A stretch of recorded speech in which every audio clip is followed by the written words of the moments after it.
Bapak Ibu Saudara, kita masuk dalam pemberitaan firman Tuhan. Namun sebelum itu mari kita berdoa mohon bimbingan Roh Kudus.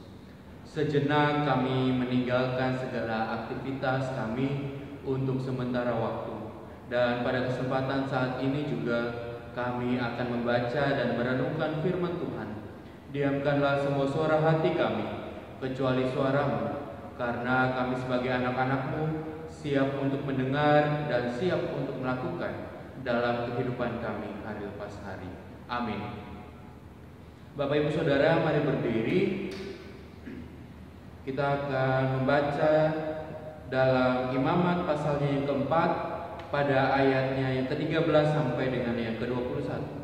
Imamat pasal 4 pada ayatnya yang ke-13 sampai dengan yang ke-21. Firman Tuhan menyatakan, jikalau yang berbuat dosa dengan tak sengaja itu segenap umat Israel dan jemaah tidak menyadarinya, sehingga mereka melakukan salah satu hal yang dilarang Tuhan dan mereka bersalah, maka apabila dosa yang diperbuatnya mereka itu ketahuan, haruslah jemaah itu mempersembahkan seekor lembu jantan yang muda sebagai korban penghapus dosa. Lembu itu harus dibawa mereka ke depan kemah pertemuan. Lalu para tua-tua umat itu harus meletakkan tangan mereka di atas kepala lembu jantan itu di hadapan Tuhan. Dan lembu itu harus disembelih di hadapan Tuhan. Imam yang diurapi harus membawa sebagian dari darah lembu itu ke dalam kemah pertemuan. Imam harus mencelupkan jarinya ke dalam darah itu dan memercikannya 7 kali di hadapan Tuhan di depan tabir.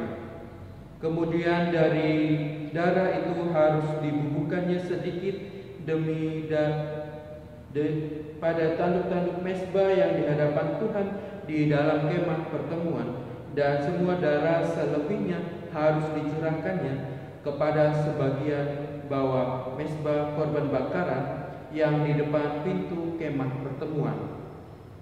Segala lemak harus dikhususkannya dari lembu itu dan dibakarnya di atas mezbah. Beginilah harusnya diperbuatnya dengan lembu jantan itu, seperti yang diperbuatnya dengan lembu jantan korban penghapus dosa. Demikianlah harus diperbuatnya dengan lembu itu. Dengan demikian imam itu mengadakan pendamaian bagi mereka, sehingga mereka menerima pengampunan. Dan haruslah ia membawa lembu jantan itu keluar perkemahan, lalu membakarnya sampai habis, seperti ia membakar habis lembu jantan yang pertama. Itulah korban penghapus dosa untuk jemaah. Demikian pembacaan Alkitab pada malam hari ini. Berbahagialah kita yang mendengar dan melakukan dalam kehidupan hari lepas hari. Haleluya, haleluya, haleluya, haleluya. Bapak Ibu Saudara, dipersilakan duduk kembali. Ya. Selamat malam Bapak Ibu Saudara yang diberkati oleh Tuhan Yesus Kristus. Kembali kita bertemu melalui media virtual saat ini. Tema perenungan pada malam hari ini yaitu hidup kudus dengan nas Alkitab pada ayatnya yang ke-13 sampai dengan yang ke-14. Bapak Ibu Saudara yang diberkati oleh Tuhan Yesus Kristus, mungkin dari kita sekalian pernah mendengar lirik lagu demikian. Api Roh Kudus ubah jiwaku, bercahaya di dalam hidupku. Haleluya, bergema bagi Yesus Rajaku, ku rasakan api Roh di hatiku. Ya, lirik lagu yang sering dinyanyikan oleh salah satu kategorial di Jemaat Sumber Kasih Kendari ini memberikan penjelasan bahwa jiwa kita telah diubah oleh Roh Kudus melalui api, yaitu firman Tuhan yang diperdengarkan untuk menjalani kehidupan yang baru. Dan Bapak Ibu Saudara dapat menyalakan pelita dalam kehidupan sehari-hari ketika kita sudah dipulihkan olehnya, sehingga hidup kita menjadi kudus. Berbicara tentang kudus, Bapak Ibu Saudara, dalam Kamus Besar Bahasa Indonesia ialah murni dan suci. Dan kedua kata tersebut tertuju kepada kita sekalian bahwa hidup yang murni berarti bukan lagi milik kita, melainkan milik Kristus yang tinggal dan menetap dalam kehidupan Bapak Ibu Saudara dan saya. Dan untuk menjadi hidup kudus Bapak Ibu Saudara sangatlah tidak mudah. Banyak sekali godaan yang sering menghampiri sehingga kita harus kuat untuk menghadapinya dan jangan mudah kita untuk goyah. Pembacaan Alkitab pada saat ini dalam Imamat pasal 4 pada ayatnya yang ke-13 sampai dengan yang ke-21 menjelaskan tentang korban penghapus dosa. Sering kali Bapak Ibu Saudara dan saya mungkin melakukan berbagai pelanggaran yang menyimpang ajaran Tuhan, sehingga kehidupan kita sering mendapatkan pencobaan. Dan sebagai permohonan maafnya Bapak Ibu Saudara, kita harus mempersembahkan korban kepada Tuhan. Dalam ayat 13 sampai yang ke-21 pada pembacaan kita pada saat ini, sebagai penghapus dosa maka umat harus mempersembahkan korbannya, yaitu seekor lembu jantan yang masih muda dan yang tak bercela. Dan sama halnya dalam ayatnya yang kedua sampai dengan yang ke-12 dalam perenungan pada pagi hari tadi. Dan tentunya Bapak Ibu Saudara, korban penghapus dosa ini sebagai bentuk tanggung jawab kita yang harus dilakukan kepada Tuhan. Kalau kita memperhatikan dalam perikop pembacaan kita dari hari Minggu kemarin sampai dengan hari Selasa tadi malam, menjelaskan bahwa sebuah korban sebagai persembahan itu harus dibakar di atas mezbah. Tetapi berbeda dalam pembacaan kita pada saat ini, bahwa di mana harus dibawa keluar dari perkemahan untuk menuju ke suatu tempat yang tahir dan dibakar di sana. Ada hal yang menarik yang dapat dikutip dalam pembacaan kita pada saat ini.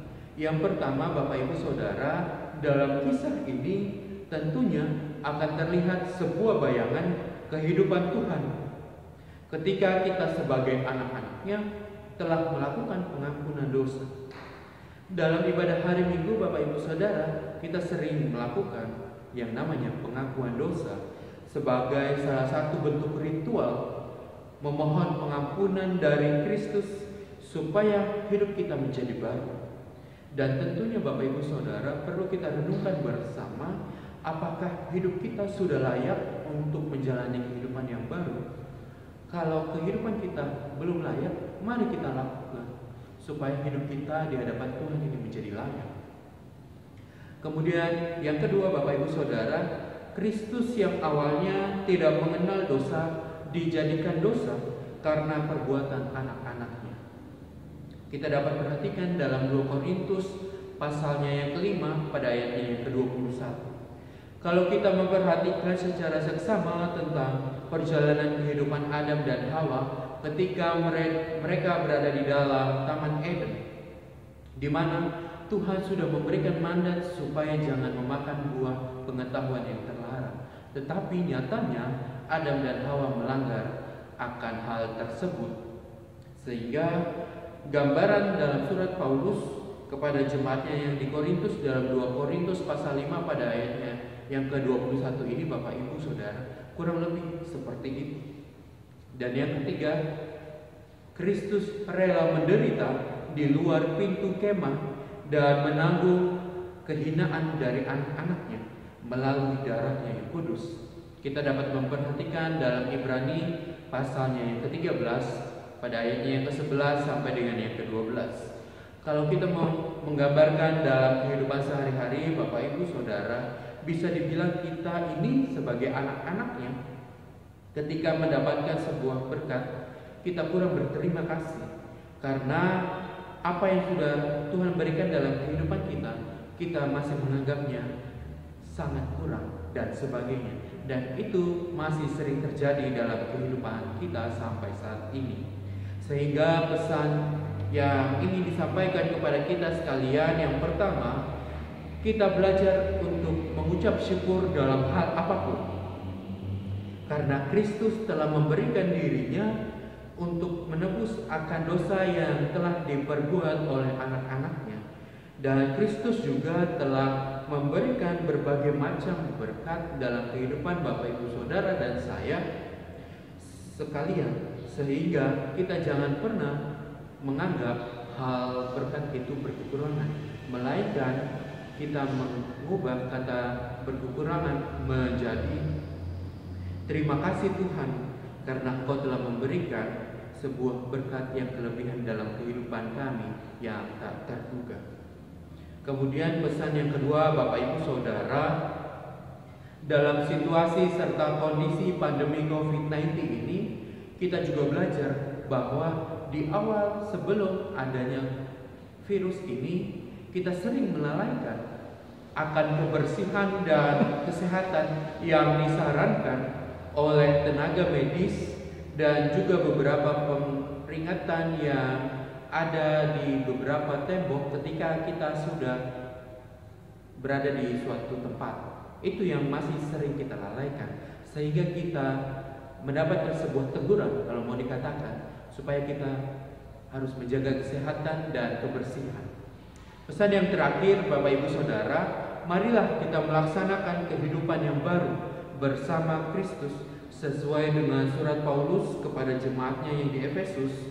Dalam Efesus pasal 4 pada ayatnya yang ke-21 sampai dengan yang ke-32, di situ dijelaskan bagaimana untuk menjadi manusia yang baru, bagaimana untuk menjadi manusia yang hidup dengan sepadan dengan Allah. Dan jadikanlah bahtera rumah tangga kita menjadi gereja yang mini.